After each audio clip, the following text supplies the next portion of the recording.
music, man. You just want to get up and dance. This would be like the perfect Dance Dance Revolution song, wouldn't it? Yeah, it would. Yeah. That probably is a Dance Dance Revolution song. It probably is. I haven't played that game in a long time. I used to play that on Heavy, actually, which is like the highest skill level. I never really played Dance Dance Revolution that much. There's a Korean version of the game called Pump. That's what I played. I had some friends. That's like got the arrows that are pointing in the weird directions, though. They're like at the diagonals instead of the up and down, left and right. Yeah. I don't like that as much. Well, it's interesting. It's difficult. There's a lot of arcades with it here. Yeah. And I always get like my Korean girlfriends to like go over there and like do the little dances and stuff because they're actually really good, but I'm like really bad. But they're like these girls in Korea, and they're like Korean girls in the U.S. as well. They're just really good at this Pump game. And when I watch them play, I'm like, you're like so good. You should have seen me play DDR, man. I should have, man. Maybe we should get a mat. Maybe you should teach me how to play well. Yeah, we'll do it. We'll get something for the GOM House. But first, we're going to watch these guys play a match of Starcraft 2. I think I like that game a little bit better than DDR. Me too. I think so a little bit. But here we have I'm YoDa. He made it to the round of 16 last season, so he stayed in You know what would make me really happy if what YoDa would do? If he would change his name to YoDa I Am.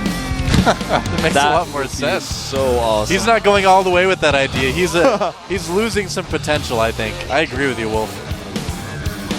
YoDa I Am. That would be pretty funny. I agree. I agree completely.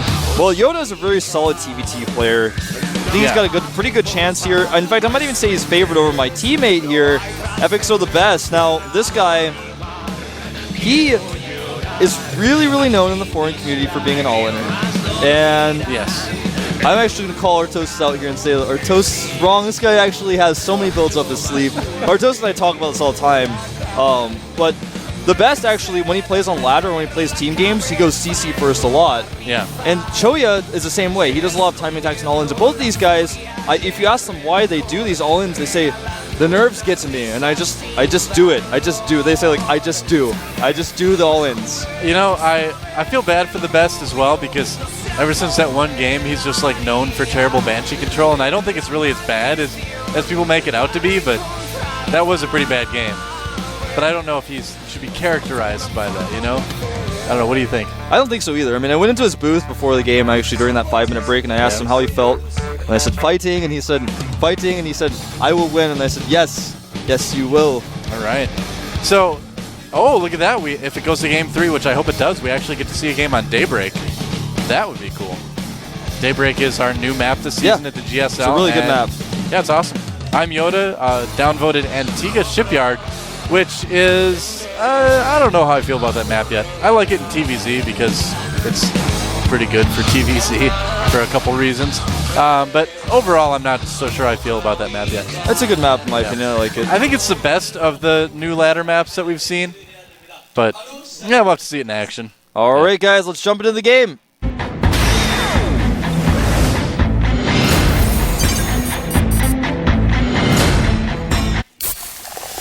All right, guys, here at the left side of GSL Belshire Beach, we've got our Terran player from the team, Incredible Miracle. He's been in the GSL for a little while now, at least a season or two. In the Star Wars universe, he's known as I am YoDa. He's known that way in the Starcraft 2 community as well. Much taller than the real YoDa. There's our blue Terran player. That's right, but just as wise. On the right side of the map, from the team FXO. FXO the best. Took me a little bit longer to say because I was about to say Foyu, but then I'm like, oh yeah. Well, if you say Foyu, no one's going to be offended. Well, there's still like the Foyu clan. They're still around, right? But it's just the team is now FXO. Ooh, both players going gas first. Yeah, and that's the reason for that is that we see in TVT a lot of players going with that mech, and they start their mech builds by opening Blue Flame Hellion, which a lot of Blue Flame Hellion openings require that gas first. So I'm not surprised at all to see this.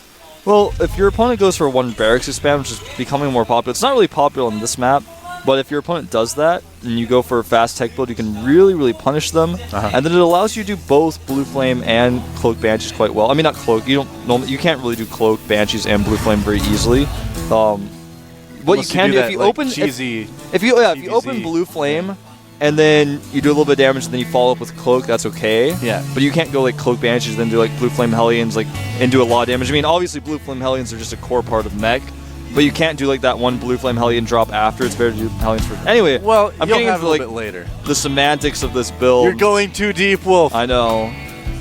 These guys, their barracks aren't even done yet. Right now they are. Orbital command on the way, and a factory immediately for YoDa, not even getting that first Marine. And so his Marine will be a little bit later, but his factory will be a little bit quicker. Yeah, Does it matter? The factory being earlier is actually the one that matters. Yes. The Marine not so important. The best making That's right. a reactor on his barracks, so we're probably going to see a quick expand here from him. Yeah. So both players kind of mirrored up right now, except for the reactor. Yeah. I think... So they're not mirrored up is what I'm trying to say, I guess. Well, we're going to see... Usually when you see the reactor, you see a command center behind it. Yep. He may, of course, make Marines out of that barracks, which is a more common thing to see, but he may switch it and do some reactor Hellions. On a map like this, you can use reactor Hellions pretty decently. It looks like that is what he's going to do. Yep. And Look at there that it is. timing. That was pretty nice.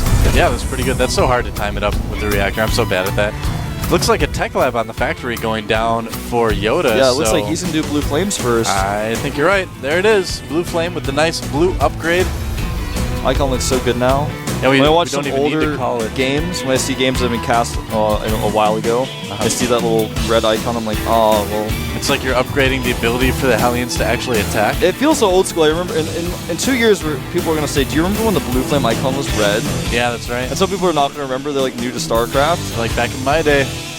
Back in our day, man. Yep. Remember back when you could get all your minerals back for salvaging a bunker? Do you guys remember when Banshee Cloak required a fusion core?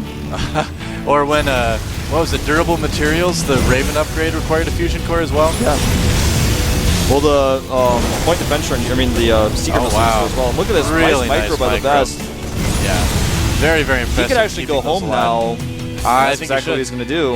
Yeah, that was great. I want to talk about one thing real quick, and that is huge, huge thank you to Startail Bomber for being the first player in GSL history to use Seeker Missile.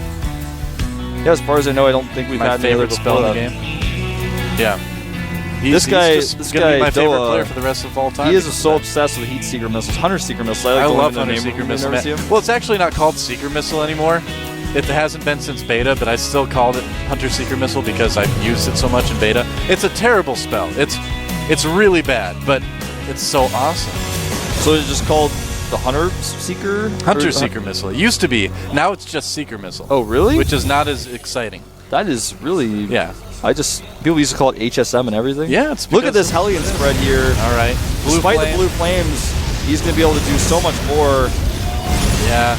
And he does manage to chase those away. I There like how he is- even had the SCV there to repair. No, what's really weird about what TheBest is doing is that he hasn't made a command center. Normally you do this build, you make a Yeah. command center.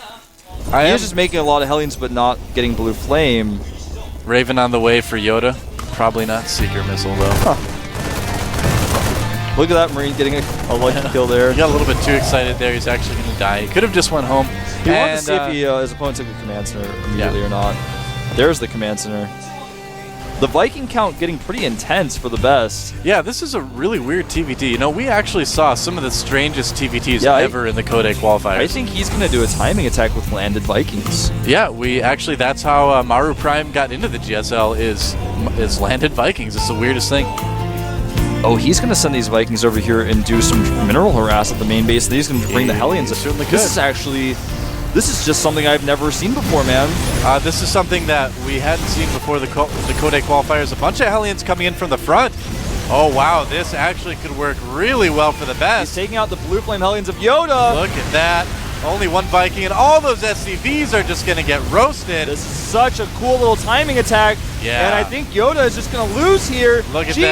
that. Wow. I mean, we have seen Vikings used in little timing attacks. Like, we've never seen like two-pronged, like Vikings landing over there, the Hellions going in the Yep. front. That was like the coolest thing I've ever seen, man. And the that best- game ended in like 2 seconds. Dude, TheBest looks so happy right now, and he should, because you think you have TVT figured out. You're like, okay, I kind of understand how TVT works, and then this happens. TVT is going to be one of those matchups that's going to evolve every week over time. I mean, TVT is different this week than it was last week, and that's why I love it. TVT, man, it's my favorite matchup. Something to note about that match was the Hellions of YoDa. You guys saw that one swipe where he almost killed all of the best Hellions. If he had gotten another one of those hits off, he would have been able to hold.